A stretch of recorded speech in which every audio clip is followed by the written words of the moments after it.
नमस्कार मैत्रिणींनो, आज आपण करणार आहोत शाबूचे उपवासाचे आप्पे. त्यासाठी मी काय केले, हा भिजवलेला शाबू घेतला आहे. हा ना आता मी अंदाजे सकाळी शाबू करून शिल्लक राहिलेला शाबू घेतला आहे. आता या एवढ्या शाबूसाठी ना मी आता एवढी आपल्या अंदाजे आपल्याला जसं तिखट हवं आहे तसं हिरवी मिरची, अंदाजे मीठ ह्या शेंगदाण्याचं कूट आणि हे उकडलेला एक बटाटा एवढं घेतलं आहे. आता हे मी सर्व ह्याच्यात टाकून मिक्स करणार आहे. आणि इकडे आप्पे पात्र आहे ना गरम करायला ठेवले आणि त्याच्यात थोडं थोडं तेल टाकले.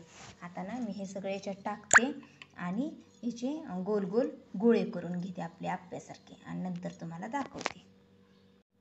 तुम्ही पाहू शकता मी सर्व ह्याच्यात मिक्स केले आणि हे ना मी हाताने चांगलं मॅश करून घेते आणि याचे ना गोल गोल गोळे बनवते.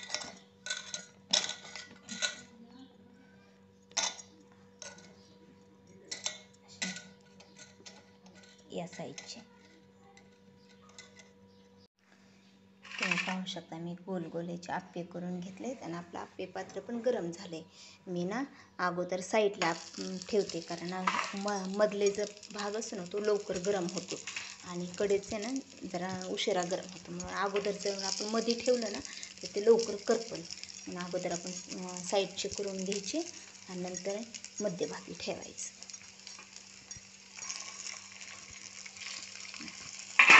आणि अजून आता तुम्ही पाहू शकता आणि याच्यावरनं मी आता झाकण टाकते आणि बारीक गॅसवर ह्याला मी वाफलवून घेते. तुम्ही पाहू शकता आपले आप्पे तयार झाले. तर मला ह्याच्यासाठी एकूण वेळ मी सुरुवातीला ना एकदा 7 मिनटं झाल्यानंतर असे खालीवर केले होते. खालची बाजू वरी आणि वरची बाजू खाली केली होती. नंतर आणखीन 7 मिनटं म्हणजे 14 मिनटं मी आपल्या ह्याच्यावर गरम करून घेतले. आता ना आपले आप्पे चांगले वाफलून निघाले. तर मी आपले सगळे आप्पे आता ह्याच्यात काढून घेते एक एक करून डिशमध्ये. तुम्ही पाहू शकता सगळे आप्पे आपले चांगले हे झाले. तर एक 14 मिनटं लागले हे आप्पे तयार करायला.